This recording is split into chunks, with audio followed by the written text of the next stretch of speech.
പുറത്തേക്കൊന്നും ഇറങ്ങില്ലേ? ഇല്ല അച്ഛാ, അച്ഛന്റെ അഭിപ്രായം അറിയാൻ വേണ്ടി കാത്തിരിക്കുകയാണ്. എനിക്ക് കുറെ കൂടി സമയം ആവശ്യമുണ്ട്. തന്റെ തീരുമാനത്തിന് മാറ്റമൊന്നുമില്ലേ? ഇല്ല അച്ഛാ, മാറ്റം വരുത്താൻ കഴിയില്ല. അച്ഛന്റെ അനുവാദവും അനുഗ്രഹവുമാണ് എനിക്ക് ആവശ്യം. താൻ സ്വന്തം തീരുമാനത്തിൽ അടിയുറച്ചു നിൽക്കുന്നതിൽ എനിക്ക് അഭിമാനമുണ്ട്. പക്ഷേ തനിക്കൊരു സഹോദരിയുണ്ട്. അവളുടെ വിവാഹം നിശ്ചയിച്ചിരിക്കുന്ന ഈ അവസരത്തിൽ പിതാവെന്ന നിലയിൽ എനിക്ക് ആലോചിക്കാൻ അല്പം കൂടി സമയം തരും. മിസ്റ്റർ ജയൻ സാർ, നാളത്തെ പ്രോഗ്രാം എല്ലാം ചാർട്ട് ചെയ്തിട്ടുണ്ടോ? Yes sir. മിസ്റ്റർ ജയൻ, എന്റെ കാര്യത്തെക്കുറിച്ച് അച്ഛൻ വല്ലതും പറഞ്ഞിട്ടുണ്ടോ? അദ്ദേഹത്തിന് എതിർപ്പുണ്ടാവുമെന്ന് എനിക്ക് തോന്നുന്നില്ല. മിശ്രവാദത്തെക്കുറിച്ച് ധാരാളം വേദികൾ അദ്ദേഹം പ്രസംഗിക്കുന്നത് ഞാൻ കേട്ടിട്ടുണ്ട്. മിസ്റ്റർ രാജൻ അത്തരൊരു ബന്ധത്തിൽ ഏർപ്പെട്ടതിൽ അദ്ദേഹത്തിന് സന്തോഷമുണ്ടാകും. എങ്കിലും മിസ്റ്റർ ജയൻ, സമയം കിട്ടുമ്പോൾ എന്റെ കാര്യം സംസാരിക്കണം. തീർച്ചയായും. Thank you. ഗുഡ് ഈവനിങ് ചേട്ടാ. Good evening. ഞാൻ ഓഫീസിലേക്ക് ചെല്ലട്ടെ? ശരി.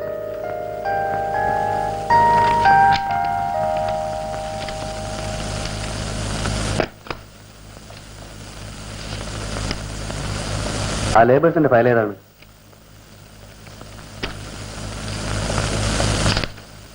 മിസ്റ്റർ ജയൻ പോയിക്കോളൂ, രാവിലെ കാറയക്കാം. സർ, രാജന്റെ കാര്യത്തിൽ എന്തെങ്കിലും തീരുമാനമെടുത്തോ? ഒന്നും തീരുമാനിച്ചില്ല. ഉഷയുടെ കല്യാണത്തിന് ഇനി 2 ആഴ്ചയല്ലേ ഉള്ളൂ. ഈ സാഹചര്യത്തിൽ പെട്ടെന്നൊരു തീരുമാനമെടുക്കാൻ ബുദ്ധിമുട്ടാണ്. കോംപ്ലിക്കേറ്റഡ് ആയിട്ടുള്ള പല പ്രശ്നങ്ങൾക്കും പരിഹാരം കാണാൻ ഇത്രയേറെ സമയം ഇതിനു മുമ്പ് എടുത്തിട്ടില്ല. ഒരുപക്ഷെ ഇതെന്റെ സ്വന്തം പ്രശ്നമായതുകൊണ്ടാവാം. രാജൻ ഒരു ഹരിജൻ പെൺകുട്ടിയെ വിവാഹം കഴിക്കുന്നത് കൊണ്ട് എനിക്ക് എതിർപ്പൊന്നുമില്ല. പക്ഷേ ഉഷയെ വിവാഹം കഴിക്കാൻ പോകുന്ന സുരേഷിന്റെ കുടുംബക്കാർ ഈ ബന്ധത്തെ അനുകൂലിച്ചെന്ന് വരില്ല. അവരെതിർക്കുന്നതിൽ ന്യായമില്ല. ഹരിജൻ പെൺകുട്ടി വിവാഹം കഴിക്കുന്നത് മിസ്റ്റർ സുരേഷ് അല്ലല്ലോ. മിസ്റ്റർ ജയൻ, നിങ്ങൾക്കതൊന്നും മനസ്സിലാവില്ല.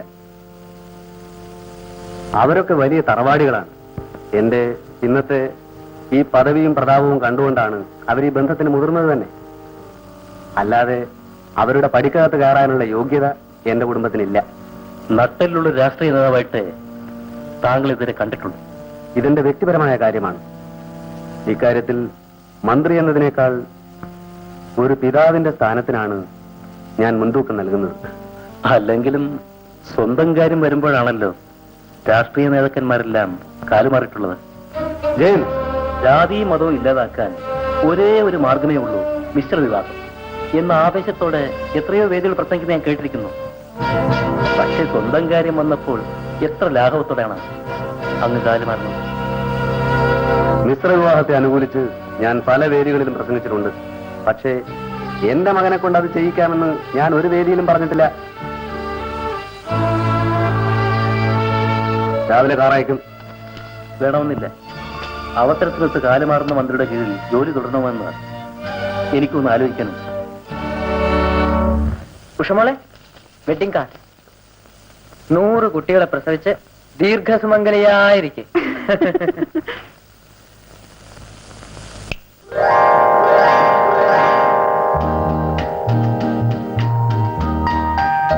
അച്ഛാ, വെഡിങ് കാർഡ് പ്രിന്റ് ചെയ്തുകൊണ്ട് വന്നു. മോള് ഫ്രണ്ട്സിന് അയക്കാനുള്ളതെല്ലാം എടുത്തിട്ട് ബാക്കി ഓഫീസിൽ കൊണ്ടുവച്ചേക്കും. ഈ അച്ഛൻ എന്റെ കാര്യത്തിൽ മാത്രം ഒരു ശ്രദ്ധയില്ല. അതെന്താടോ താനങ്ങനെ അറുത്ത് മുറിച്ച പോലെ പറഞ്ഞു കളഞ്ഞത്? എന്നെ ഈ മോളെ ഇരട്ട പ്രസവിച്ചതല്ലേ, എന്നിട്ട് ഈ മോളുടെ വിവാഹം മാത്രം അച്ഛൻ ഫിക്സ് ചെയ്തു. അതാണോ കാര്യം? നമുക്ക് പരിഹാരം ഉണ്ടാക്കാം. അതച്ഛൻ അസംബ്ലി പറയുന്ന മറുപടിയാ. എടോ, താനിപ്പോ പഠിക്കല്ലേ, തന്നെ ബുദ്ധിമുട്ടിക്കണ്ടെന്ന് വിചാരിച്ചിട്ടാ. മഴ പെയ്യുകയോ പെയ്യാതിരിക്കുകയോ ചെയ്യാം. ഇതൊക്കെ ഞാൻ അച്ഛനെ പഠിപ്പിച്ചു തന്നിട്ടുള്ള മറുപടിയല്ലേ. പിന്നെ അസംബ്ലിയിൽ അവതരിപ്പിക്കാനുള്ള ചോദ്യോത്തരങ്ങളൊക്കെ ഞാനാണ് ശരിയാക്കി തരുന്നെന്നുള്ള കാര്യം ഇതുവരെ ഞാൻ ഒറ്റ പത്രക്കാരോടും പറഞ്ഞിട്ടില്ല. അച്ഛനല്ലേ എന്റെ പോരാളിക. അത് താൻ കലക്കി.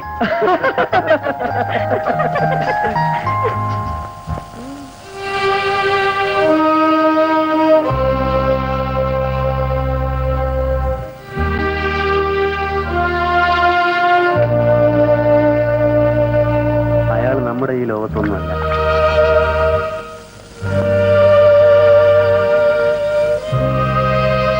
പണ്ടൊക്കെ ചേട്ടൻ പറയുന്ന തമാശകൾ കേട്ടാണ് നമ്മൾ ചിരിച്ചിട്ടുള്ളത്. ഇപ്പോ നമ്മൾ എന്ത് വെടിപൊട്ടിച്ചാലും രാജന്റെ വിവാഹത്തെ പറ്റി നിങ്ങളുടെ അഭിപ്രായം എന്താ? ഞാൻ ഈ നാട്ടുകാരനെയല്ല, പിന്നെ വേണമെങ്കിൽ ആകാന്ന് മാത്രം. മോൾ എന്ത് പറയുന്നു? ഞാൻ എന്ത് പറയാനാണ് അച്ഛാ? ഒരു ഹരിജൻ പെൺകുട്ടിയെ ചേട്ടന്റെ ഭാര്യയായി കാണാൻ നിനക്ക് ബുദ്ധിമുട്ടുണ്ടാവില്ലേ? ഇല്ല അച്ഛാ, ചേട്ടൻ ഇഷ്ടപ്പെട്ട് വിവാഹം കഴിച്ചു കൊണ്ടുവരുന്നതല്ലേ, എനിക്കതിൽ സന്തോഷമേ ഉള്ളൂ. പക്ഷേ സുരേഷിന്റെ കാര്യം? സുരേട്ടനും എതിർപ്പൊന്നും ഉണ്ടാകില്ലെന്നാണ് എന്റെ വിശ്വാസം.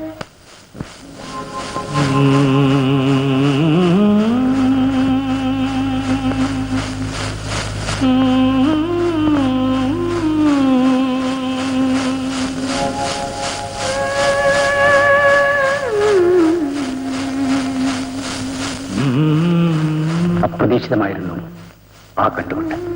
ഇടവ ജനുവരി 5 ഇടവയും കാപ്പിലുമായി ബന്ധിക്കുവാൻ ഇടവക്കായൽ പാലം പണിയുവാനുള്ള ഉത്തരവ് പുറപ്പെടുവിച്ചിരിക്കുന്നു. ഈ പാലത്തിന്റെ നിർമ്മാണത്തോടെ ഈ ഗ്രാമത്തിലെ ജനങ്ങളുടെ ചിരകാല സ്വപ്നം സാക്ഷാത്കരിക്കാൻ പോകുന്നു. ഒടുവിൽ നമ്മുടെ ഭീമഹർജിക്ക് ഒരു അനക്കം ഉണ്ടായി.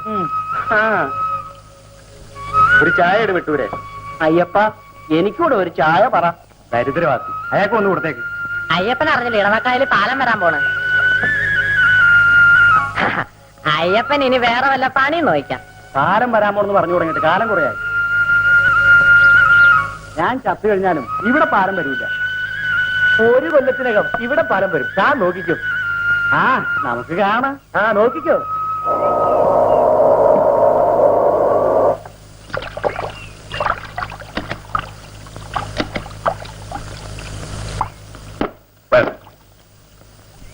ഇതാണ്, ഈ ഭാഗത്താണ് പാറ കണ്ടെത്തിയിരിക്കുന്നത്. അതും ഒരു വിധത്തിൽ ഭാഗ്യമായി. റോഡിന് വേണ്ടി സ്ഥലമെടുക്കുമ്പോൾ ആരുടെയും പരാതി കേൾക്കണ്ടല്ലോ. ഈ പാലത്തിന്റെ കോൺട്രാക്ട് നാട്ടുകാരനായി എനിക്ക് തന്നെ കിട്ടിയതിൽ വളരെ സന്തോഷമുണ്ട്. ഒറ്റ പൈസ പോലും ഞാനിതിൽ ലാഭം പ്രതീക്ഷിക്കുന്നില്ല.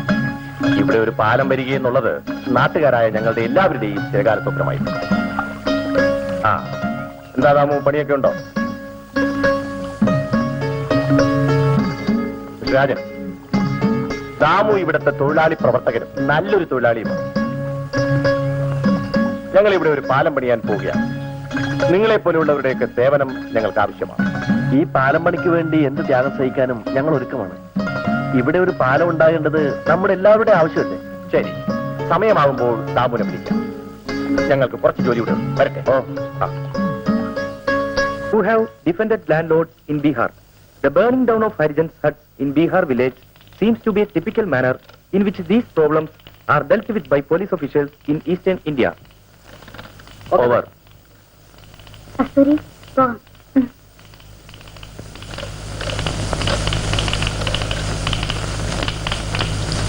ലതി, എനിക്ക് തുണിക്കട വരെ ഒന്ന് കയറണം. നീ കൂടി വാ.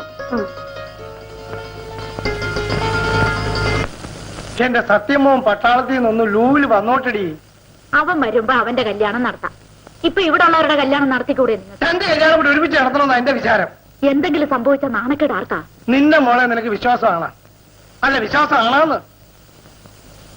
എന്നാ എന്റെ അനന്തരവനെ എനിക്കും വിശ്വാസമാണ്. അവര് വിവരമുള്ളവരാടി, അവർക്ക് തെറ്റുപറ്റത്തില്ല. അല്ല, മാമനും മാമിയും നല്ല സ്വരുമേലാണല്ല. ഞങ്ങളങ്ങനെ ചിലപ്പോ ഇടിച്ചവളുടെ പുറം ഞാൻ പൊളിക്കും, അല്ലെങ്കിൽ ഇങ്ങനെ കൊച്ചു വർത്താനം പറഞ്ഞിരിക്കും. ഇന്ന് മത്തി മാത്രമേ വന്നുള്ളൂ. ഞാൻ മാമനെ ഓർത്ത് മേടിച്ചതാ. മത്തി എങ്കിൽ മത്തി, ഇച്ചിരി മീൻ കൂട്ടായില്ല, എനിക്ക് ചോറൊന്നും കത്തില്ല. അല്പം പദം വന്നു തുടങ്ങിയതാ, വേഗം വെട്ടി കഴിക്കും.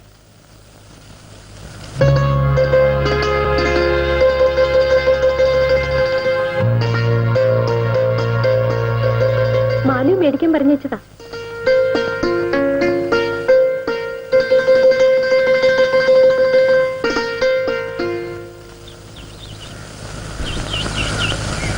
മാലപ്പെണ്ണേ, മാലപ്പെണ്ണേ.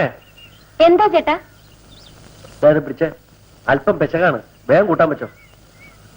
ഈ ചേട്ടന് മത്തിയല്ലാതെ വേറെ ഒന്നും കിട്ടൂല. ഇവന്റെ ഗുണമൊന്ന് വേറെ ആടി പെണ്ണേ. ഇത് കസ്തൂരി എന്ന് വെച്ചാണ്. ഇതിനകത്ത് എന്ത് കുന്ത്രാണ്ടോന്ന് എനിക്ക് അറിഞ്ഞൂടാ. അത് ചേട്ടൻ കാണണ്ട, ഇങ്ങ് തന്നാ മതി. ഞാനത് കാണട്ടെ. ചേട്ടാ, ഞാൻ നോക്കട്ടെ വേട്ടെ. ഈ ചേട്ടനെ കൊണ്ട് ഞാൻ തോറ്റു.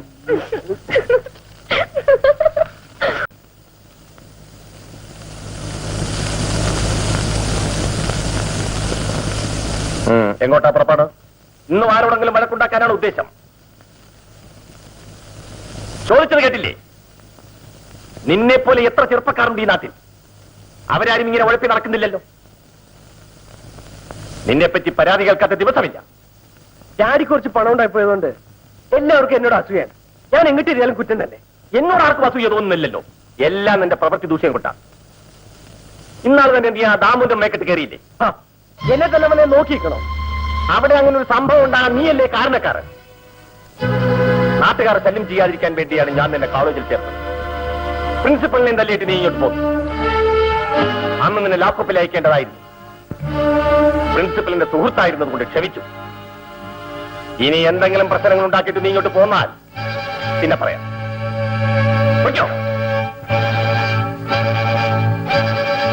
ഇടവാക്കായലിൽ പാലം വരാൻ പോകുന്ന പറയുമ്പോ ആരും വിശ്വസിച്ചില്ല. ഇപ്പൊ എന്തായി? പത്രത്തിൽ വാർത്ത വന്നെന്ന് കരുതി അത് വല്ലതും നടക്കണമെന്നുണ്ടാ? വിശ്വസിക്കണ്ട. പാലം വരുമ്പോഴേ കേറിയിറങ്ങി നടന്നോ. ആ വന്നാ നന്നായി. പാലം വരും എന്നുള്ള കാര്യത്തിൽ ആരും സംശയിക്കണ്ട. പക്ഷെ പാലത്തിന്റെ പണി നടക്കുമ്പോ നമ്മളെല്ലാവരും സഹകരിക്കണം. അക്കാര്യം ഞങ്ങളേറ്റ്. പാലം വന്നാ ഗുണം നമുക്ക് തന്നെയല്ലേ? ദാ പോകുന്നതാ എഞ്ചിനീയർ.